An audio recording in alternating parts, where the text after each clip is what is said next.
च्या बाबतीमध्ये जर आपण एखाद्या सर्वसामान्य गोरगरीब माणसाला मदत केली, ते जे पुण्य मिळतं गरीब माणसाच्या चेहऱ्यावरच्या घरच्या चेहऱ्यावरच्या त्यांच्या स्वतः पेशंटच्या चेहऱ्यावरचं जे हास्य मिळतं, त्या आयुष्यामध्ये कुठलंच आपल्याला इतकं समाधान कुठलं मिळू शकत नाही. तर नेहमी म्हणतो की गरिबांची सेवा हीच ईश्वर सेवा आहे बाबा. आज हे आपल्या इथं आरोग्य शिबिर शेठ शाह यांनी इंदापूर तालुका राष्ट्रवादी काँग्रेस कमिटीच्या वतीने त्यांनी आयोजित केलेले. आपल्याला वाटतं नव्हतं अजितदादा पवार साहेब एक लढवया नेता होता, एक शेतकऱ्याचा नेता होता, एक सर्वसामान्य माणसासाठी काम करणारा नेता होता आणि चांगल्याला कामाला पाठिंबा देणारा होता.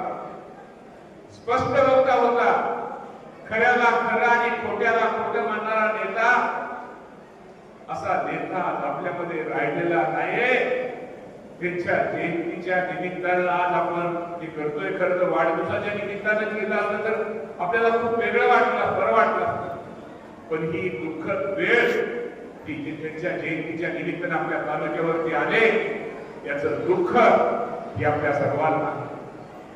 दादांचं नाव यासाठी घेतो, या राज्यामध्ये तर दादांचं काम आहे, पण या तालुक्यामध्ये ज्या ज्या वेळेस अनेक पेशंट आजारी पडले, अनेक रुग्णांना मदत लागली, त्या मदत करण्यामध्ये दादांनी खूप मोठा मदत सहकार्य बारामती प्रमाणे इंदापूर तालुक्यातील माझ्या त्या रुग्णांना केलेलं आहे.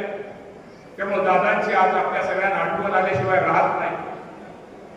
मला एवढं सांगायचं की शेवटी दादाचा विचार, दादांची शिकवण, दादांचा आदर्श ठेवून आपण सगळेजण आपल्या जीवनामध्ये आपण कामकाज केलं पाहिजे.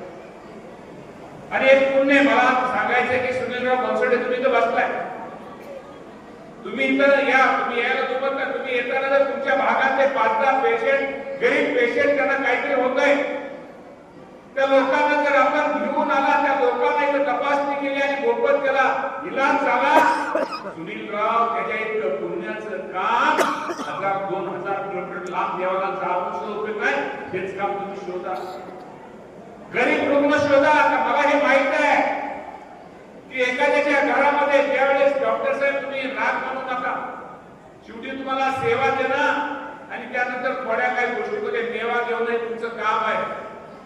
परंतु डॉक्टर साहेब, आज या समाजामध्ये असे अनेक पेशंट आहेत, एखाद्या घरामध्ये एखादा पेशंट आजारी पडतो आणि आजारी पडल्यानंतर त्या पेशंटच्या ऍडमिट केल्यानंतर